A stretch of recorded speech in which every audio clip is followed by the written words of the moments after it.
Hi guys, welcome to revision time. आज मैं ला रही हूँ आप सभी के लिए आरआरबी टेक्नीशियन एग्जाम 2024 के 28 दिसंबर को पूछे गए फर्स्ट शिफ्ट के जीके के क्वेश्चन की एनालिसिस वीडियो। बहुत ही इंपॉर्टेंट क्वेश्चन हैं जिनमें लोग ये एग्जाम होने वाले हैं, वो इस वीडियो के थ्रू अपनी आगे की तैयारी कर सकते हैं। तो चलिए स्टार्ट करते हैं आज की वीडियो। मगर वीडियो को स्टार्ट करने से पहले अगर अभी तक आपने चैनल को सब्सक्राइब नहीं किया तो सब्सक्राइब जरूर कर लीजिए और इस वीडियो को लाइक भी ज़रूर कर दीजिएगा। तो चलिए स्टार्ट करते हैं आज के सारे क्वेश्चन फर्स्ट शिफ्ट के पूछे गए। क्वेश्चन नंबर 1, भारत सरकार के संस्कृति मंत्रालय ने 21 से 31 जुलाई 2024 तक किस योजना की शुरुआत की थी? इसका आंसर है प्रोजेक्ट परी। प्रोजेक्ट परी, जिसका पूरा नाम है पब्लिक आर्ट ऑफ इंडिया, की शुरुआत 46वें विश्व धरोहर समिति की बैठक के दौरान संस्कृति मंत्रालय ने की थी। यह भारत के सार्वजनिक कला से जुड़ी एक परियोजना है। प्रोजेक्ट परी का उद्देश्य दिल्ली के सौंदर्य और सांस्कृतिक दृष्टिकोण को ऊपर उठाने के लिए एक मंच प्रदान करना है, साथ ही हमारी राष्ट्रीय राजधानी की समृद्ध ऐतिहासिक विरासत में भव्यता जोड़ना भी है। नेक्स्ट क्वेश्चन, प्रकाश की चाल किसमें अधिकतम होती है? इसका आंसर है निर्वात में। प्रकाश की चाल निर्वात में सबसे ज़्यादा होती है। निर्वात में प्रकाश की चाल 29,97,92,458 मीटर प्रति सेकंड होती है। निर्वात सबसे कम सघन माध्यम है। निर्वात का अपवर्तनांक 1 के बराबर होता है। वायु में प्रकाश की चाल निर्वात की तुलना में थोड़ी कम होती है। पानी में प्रकाश की चाल 2,25,000 किलोमीटर प्रति सेकंड होती है। नेक्स्ट क्वेश्चन, कौन सा जीव अपने आनुवांशिक पीढ़ी में लिंग का निर्धारण नहीं कर सकता है? इसका आंसर है केंचुआ और घोंघा। घोंघा में लिंग निर्धारण की प्रक्रिया आनुवांशिक रूप से निर्धारित नहीं होती। घोंघों में बच्चे का लिंग माता पिता से विरासत में मिले जीन से निर्धारित नहीं होता। घोंघे अपना लिंग बदल सकते हैं। घोंघों में लिंग परिवर्तन को क्रमिक उभयलिंगता या द्विविवाह कहते हैं। घोंघे अपने जीवन काल में किसी भी बिंदु पर अपना लिंग बदल सकते हैं। नेक्स्ट क्वेश्चन, मनु भाकर ने पेरिस ओलंपिक में कितने पदक जीते? इसका आंसर है 2 पदक। मनु भाकर ने पेरिस ओलंपिक 2024 में भारत के लिए पहला मेडल जीता था। मनु भाकर ने 10 मीटर एयर पिस्टल इवेंट में 221.7 स्कोर के साथ ब्रॉन्ज जीतकर इतिहास रच दिया। निशानेबाजी में मनु भाकर कोई भी ओलंपिक मेडल जीतने वाली पहली भारतीय महिला बन गई है। साथ ही मनु भाकर और सरबजोत सिंह ने पेरिस ओलंपिक में मिश्रित 10 मीटर एयर पिस्टल निशानेबाजी में कांस्य पदक भी जीता। मनु भाकर स्वतंत्रता के बाद एक ही ओलंपिक में 2 पदक जीतने वाली पहली भारतीय बन गई हैं। इससे पहले नॉर्मन प्रिचर्ड ने 1900 पेरिस ओलंपिक में 2 पदक जीते थे। पुरुषों की 200 मीटर दौड़ और 200 मीटर बाधा दौड़ में रजत पदक जीते थे। सरबजोत सिंह अब ग्रीष्मकालीन खेलों में पदक जीतने वाले छठे भारतीय निशानेबाज हैं। नीरज चोपड़ा ने भारत के लिए जेवलिन थ्रो में एकमात्र रजत पदक जीता था। पेरिस ओलंपिक से कुछ इंपॉर्टेंट पॉइंट्स की भी हम रिवीजन कर लेते हैं। आयोजन इसका किया गया था पेरिस, फ्रांस में 21 जुलाई से 11 अगस्त 2024 तक। संस्करण था 33वां। उद्घाटन समारोह के लिए भारत के ध्वजवाहक थे शरद कमल और पीवी सिंधु। समापन समारोह के लिए भारत के ध्वजवाहक थे मनु भाकर और पीआर श्रीजेश।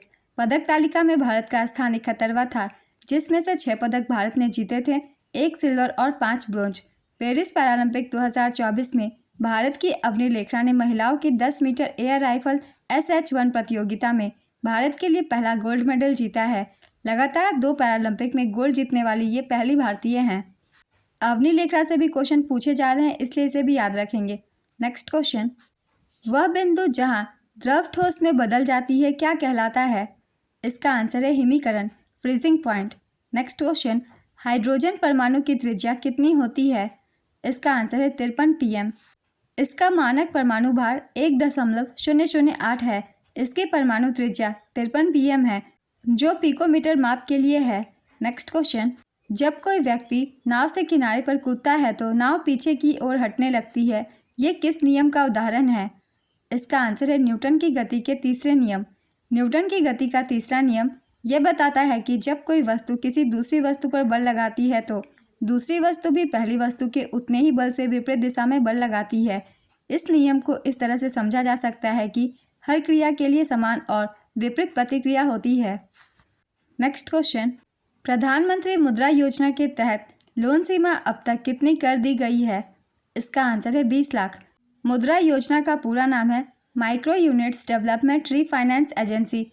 इस योजना की शुरुआत 8 अप्रैल 2015 को हुई थी। मुद्रा योजना में 3 श्रेणियां हैं, जिसमें से पहला है शिशु। इसके अंतर्गत 50,000 रुपये तक का ऋण दिया जाता है। दूसरा है किशोर, इसके अंतर्गत 50,000 रुपये और 5 लाख रुपए के बीच का ऋण दिया जाता है। और तीसरा है तरुण, इसके अंतर्गत 5 लाख रुपए से 10 लाख रुपए के बीच का ऋण दिया जाता है। वित्त मंत्री निर्मला सीतारमण ने केंद्रीय बजट 2024 के दौरान मुद्रा योजना के तहत मिलने वाले ऋण की सीमा को बढ़ाकर 20 लाख रुपए कर दी है। यह नई सीमा 24 अक्टूबर 2024 से लागू हो गई है। पहले यह सीमा 10 लाख रुपए थी। यह सुविधा उनके लिए है जिन्होंने पहले तरुण श्रेणी के तहत लिए गए ऋणों का लाभ उठाया है और सफलतापूर्वक चुकाया है। नेक्स्ट क्वेश्चन, साल 2024 के सतत विकास सूचकांक के मुताबिक भारत का स्थान क्या है? इसका आंसर है 109वां स्थान। भारत का स्कोर है 63.99। इससे पहले भी इंडेक्स से क्वेश्चन पूछे गए हैं और मैंने सारे इंडेक्स की रिवीजन करवाई थी। एक बार फिर से करवा देती हूँ, जिन्होंने नहीं देखी है उनके लिए। भ्रष्टाचार धारणा सूचकांक 2024, भारत की रैंक थी 93 और जारी करता है ट्रांसपेरेंसी इंटरनेशनल। विश्व प्रेस स्वतंत्रता सूचकांक 2024, भारत की रैंक है 159वीं। इस रिपोर्ट को रिपोर्टर्स विदाउट बॉर्डर्स द्वारा जारी किया जाता है। वैश्विक शांति सूचकांक 2024, भारत की रैंक है 116वीं। इस रिपोर्ट की जारी करता है अर्थशास्त्र और शांति संस्थान IEP। वैश्विक भूख सूचकांक 2024, भारत की रैंक है 105वीं। जारी करता है दुनिया भर में चिंता और वेल्टर हंगर हेल्फे द्वारा। वैश्विक नवाचार सूचकांक 2024, भारत की रैंक है 39वीं। इसे जारी किया जाता है विपो के द्वारा। वैश्विक आतंकवाद सूचकांक 2024, भारत की रैंक है 14वीं और इस रिपोर्ट की जारी करता है IEP। वैश्विक खुशहाली रिपोर्ट 2024, भारत की रैंक है 126वीं। जारी करता है संयुक्त राष्ट्र सतत विकास समाधान network. Henley passport index 2024, Bharat की रैंक है 84वीं। जारी करता है अंतर्राष्ट्रीय वायु परिवहन प्राधिकरण। मानव विकास सूचकांक 2023-24, भारत की रैंक है 13वीं। जारी करता है UNDP। वैश्विक प्रतिस्पर्धात्मकता सूचकांक 2024, भारत की रैंक है 40वीं और इसकी जारी करता है IMD। बहुत ही इंपॉर्टेंट है, इन्हें आप सब याद रखिएगा, इनसे भी क्वेश्चन पूछ लिए जाते हैं। नेक्स्ट क्वेश्चन, कौन मुकुलन द्वारा प्रजनन करता है? इसका आंसर है हाइड्रा। हाइड्रा में अलैंगिक और लैंगिक दोनों प्रकार का जनन होता है। नेक्स्ट क्वेश्चन, इनमें से कौन सा विषमांगी मिश्रण का उदाहरण है? इसका आंसर है तेल और पानी का। विषमांगी मिश्रण के उदाहरण हैं चीनी और रेत, कोला में बर्फ के टुकड़े, रेत, तेल और पानी, पेट्रोल और पानी, आयोडीन और नमक, दाल के दाने और गंदगी, रेत और लोहा, नमक और गंधक, नमक और लोहे की छिलन। विषमांगी मिश्रण उसे कहते हैं जिसमें अवयवों का अनुपात अलग अलग होता है और इसमें जो अवयव होते हैं वो अलग अलग दिखाई देते हैं मिक्स करने के बाद भी, इसलिए इन सभी का उदाहरण है। इन सभी से आप इसे याद कर सकते हैं। नेक्स्ट क्वेश्चन, आसमान के नीले रंग का मुख्य कारण क्या है? इसका आंसर है प्रकाश का प्रकीर्णन। पृथ्वी के वायुमंडल में पहुंचने वाला सूर्य का प्रकाश वातावरण में उपस्थित गैसों और धूल के कणों के सभी दिशाओं में प्रकीर्णित हो जाता है। नीला रंग अधिक प्रकीर्णित होता है, इसलिए आसमान नीला दिखाई देता है। नीले रंग के अधिक प्रकीर्णन का कारण यह है कि नीले रंग प्रकाश की तरंग दैर्घ्य अन्य प्रकाश की तुलना में कम होती है। प्रकीर्णन भौतिकी में एक कण की गति की दिशा में दूसरे कण से टकराने के कारण होने वाला परिवर्तन है। नेक्स्ट क्वेश्चन, निम्नलिखित में से कौन सा परजीवी पौधा है? इसका आंसर है अमरबेल। परजीवी पौधे वे पौधे होते हैं जो अपने पोषण की कुछ या सभी ज़रूरतें दूसरे जीवित पौधों से लेते हैं। ये पौधे एंजियोस्पर्म का करीब 1% हिस्सा बनाते हैं और लगभग हर बायोम में पाए जाते हैं। परजीवी पौधे के उदाहरण हैं डोडर, अमरबेल, रेफ्लेसिया, ऑस्ट्रेलियाई क्रिसमस ट्री और अर्नोल्डी। नेक्स्ट क्वेश्चन, वायु में फैले धूल के कणों का दिखाई देना कौन सी घटना के कारण होता है?